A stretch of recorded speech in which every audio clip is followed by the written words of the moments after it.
I was cast down in the jail last night, down here in Philippi. They buried 2 men and brought them in. I thought for sure they died. They were not like any of us down here. They did not curse or sin. One fell down on his knees to pray. The other began to sing hymns. I heard one call the other's name. Paul, are you still alive? Silas, my friend, I thought it would end at that whipping post tonight. Now I've heard a lot of sounds, my friend, come out of wounded men, but in all my life I've never heard a sound that came out of men. I heard one sing about a cross, the others spoke Jesus' name. I heard one cry, Lord, please forgive the man who gave this pain. The place was shaken harder now. I thought we all would die. Jailer, don't kill yourself. One cry, we are all still inside. I saw that jailer began to weep, tears running down his cheek. I heard him cry, sir, what must I do that I too may be saved? Now I've never been to Philippi or in that awful jail, but the same Lord who opened their prison doors is the same who paid my bill.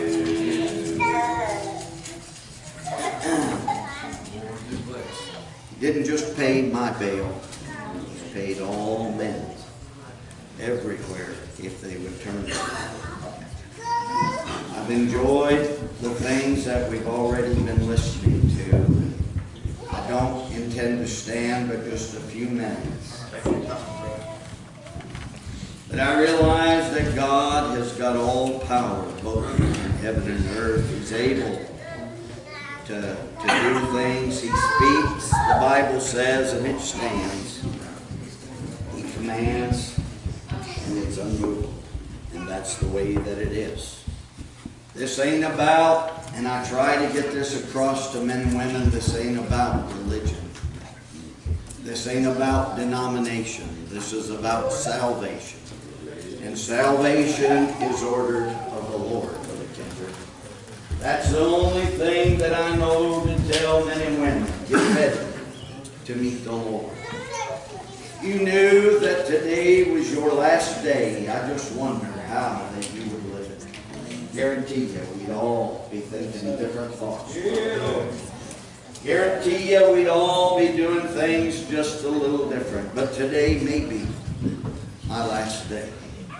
And because of that, I want to tell men and women about a man called Jesus.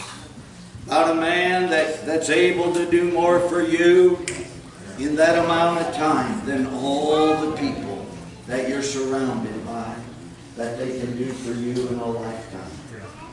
And I want you to know that as I look around this world of ours, it seems like that sorrows and despair is on every hand. It seems like there's troubles after troubles. And I listened to a psychologist, a great known man in our world, and they began to talk to him, and they began to ask him why did he believe that there were so many drug overdoses, and why that so many today was going in the direction of drugs. And he said, I think it's very simple. I think it's because there's no hope given by this world, Brother Kindred. And you know what? There is no hope if you live by the standards of this world, brother.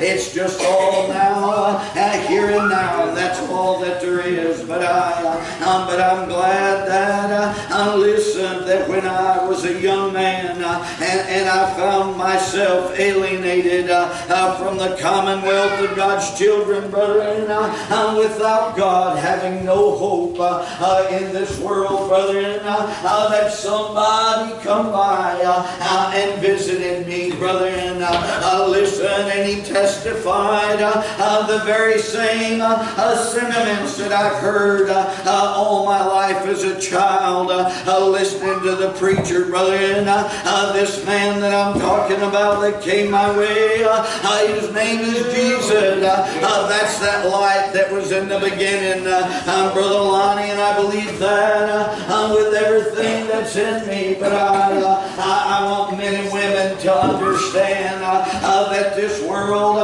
you look at our college student, listen, making these remarks the other day, about a week ago, listen, his dad was telling me that his son was getting ready to graduate, and he said, Dad, I'm scared. I don't know what's after college. I don't have any prospects. I don't have anything to look forward to, and it's unsure, and I'm unsure of everything that's coming along.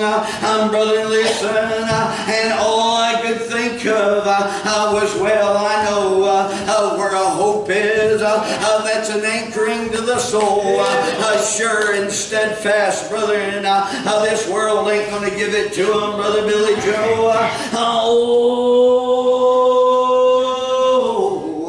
But I know a man, and his name is called Jesus, that when your world begins to spin out of control, and I've got news for you, live for a while here in this world, and it will spin out of control. Not just maybe, Brother Charles, but problems are going to come, and you know why?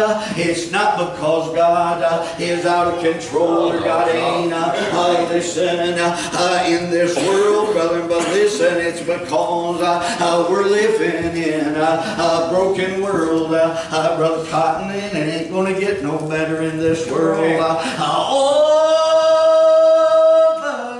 I'm glad today that there is, listen, a hope, brother, and his name is called Jesus. You know what? Peter began to write in one place, and he said that God is not slack concerning his promise.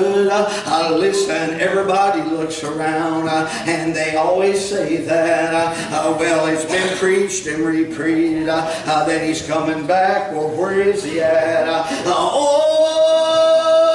But I want you to know, listen, He's coming back. As surely as you're sitting in this building today, the Lord is getting ready to come back. And how He finds you, that's the determining situation right there. And you need to be thinking about your situation here.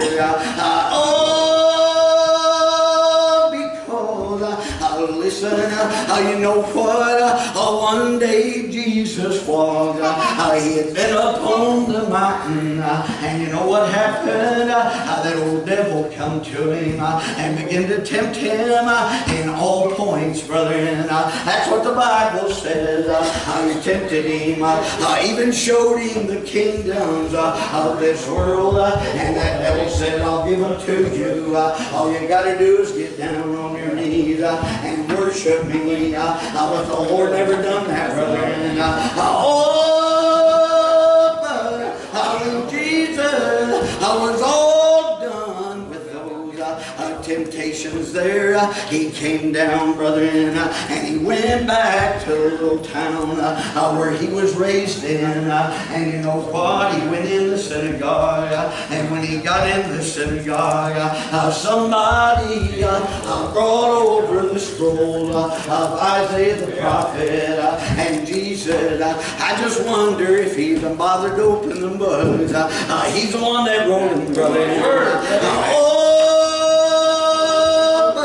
He began to quote from Isaiah the prophet, and he said, listen to me. He said that he's come to preach glad tidings unto the meek, to bind up the brokenhearted, to proclaim liberty, to them that sat in prison. Listen, he said, to tell men and women the judgment of God is coming, and the day of His vengeance is near. But when he got all done quoting that, he folded them scrolls up and he laid them down. And as he went over to his seat, everybody was looking at him.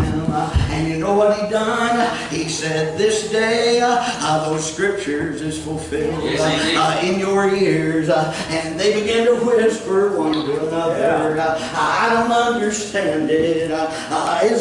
Is not that Joseph the carpenter's son? Why would he say these things? And then he looked right at them and he told them this, the day is coming that you're going to look at me and you're going to say, physician, heal yourself. Listen, but you know what? A prophet is without honor in his own country. In other words, here's the promise of God, but I ain't giving it to you. I'm giving it to somebody else. That's what he said to them. And it made them pretty angry, Brother Mike. It made them so angry, they wanted to kill him. And he looked right at them, and he said, did you know, in the day of Elijah, the prophet, there was many widows in that day in the land of Israel. But God sent Elijah down to a widow that wasn't even an Israelite, brother. She was a little Gentile woman.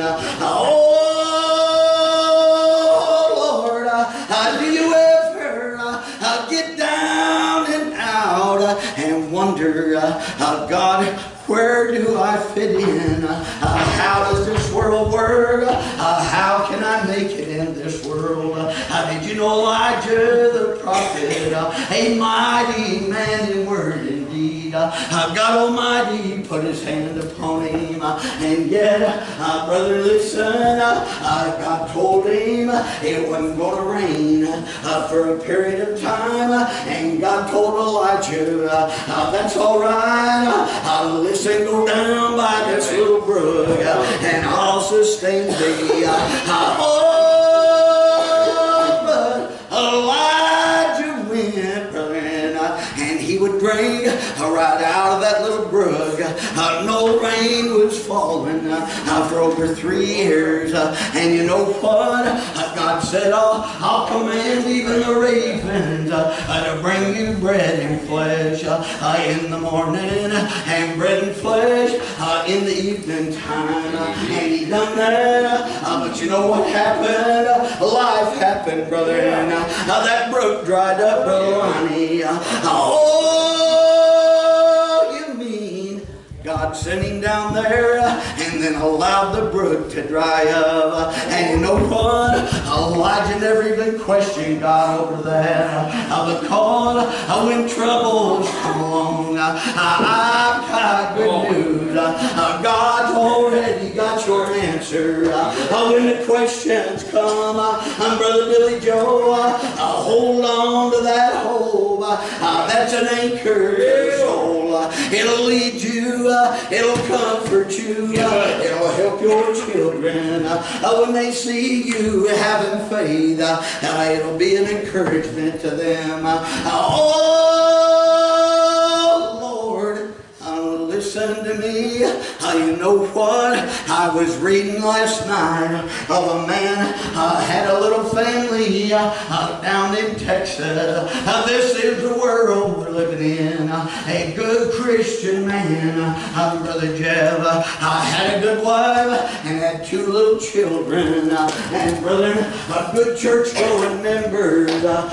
Listen, his wife, he said just about every Sunday we began to drive away from church, and she'd look over at me and she'd say, honey, what can we do to get more people to come to church?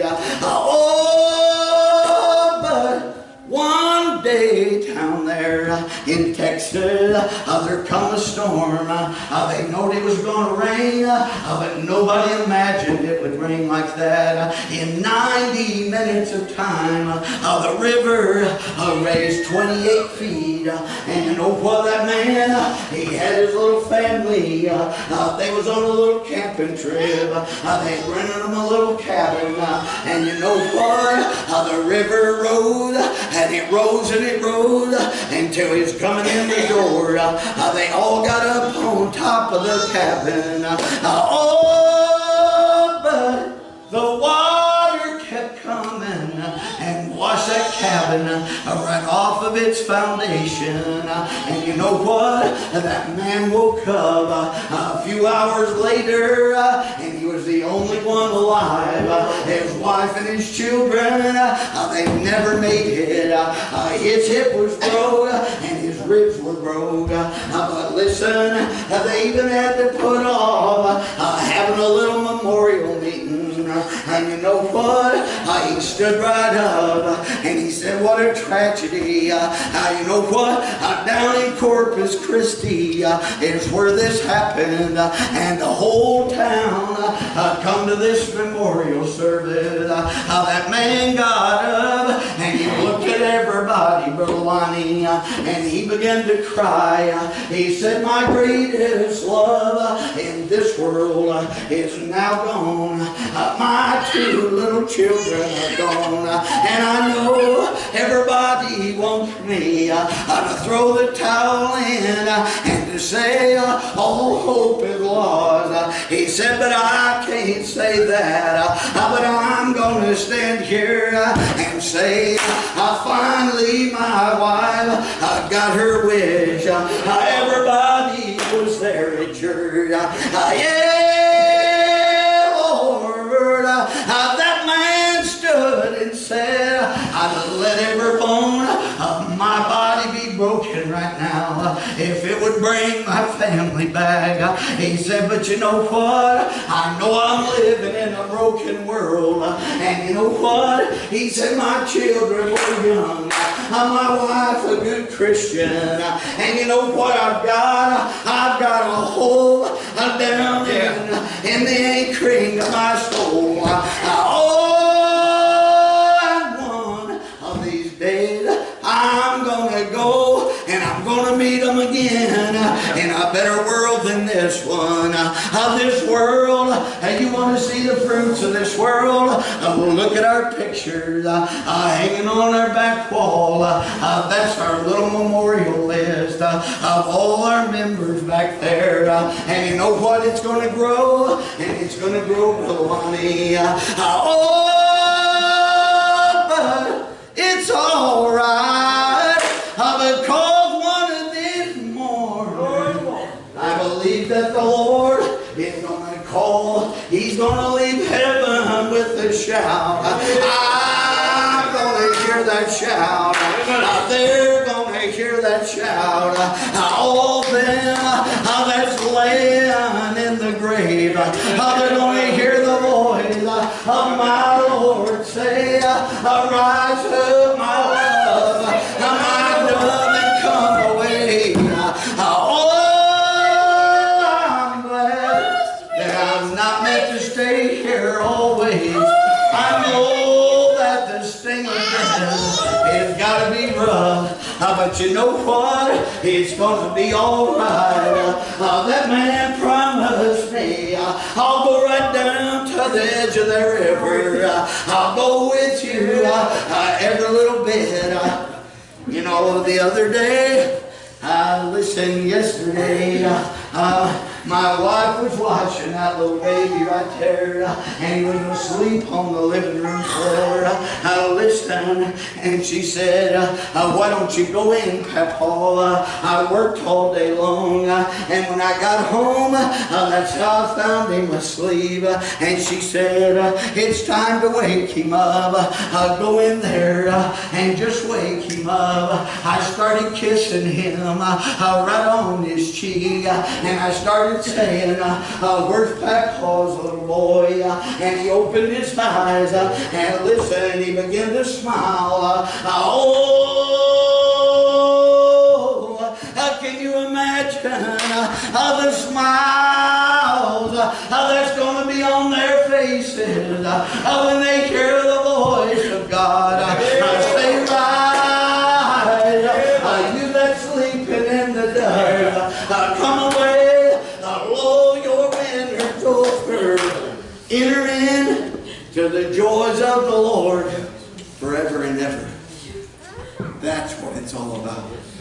My hope is not of this world. It's not. Paul even said that. If my hope was of this world, oh my, I'd be of all men in this world. My hope's not of this world. This world's going to soon fade away. It is. But I've got an anchor right now inside of me that holds me. It keeps me steadfast. And it says, press onward, look upward, because the prize is in view. And we'll give way, Brother Mike. Come on. Everybody pray. Lord, Lord. Come on. You know, I always miss when I'm not here at our little church. At 10 o'clock, I think, well, Brother Greg's going to start singing. At 10:30, I think, well, Brother Mike's getting up reading a prayer list. And then I think about 11:15, somebody's probably standing and getting ready to preach. And then after around noon, I'll think, well, they're getting ready to go down for prayer. I always think that, Brother Lonnie. I can't help it. But you know what? I'm glad that God knows where our heart is. He knows exactly what we stand in need. Go ahead, Brother Joe. Sing him a song. It's only going to get better.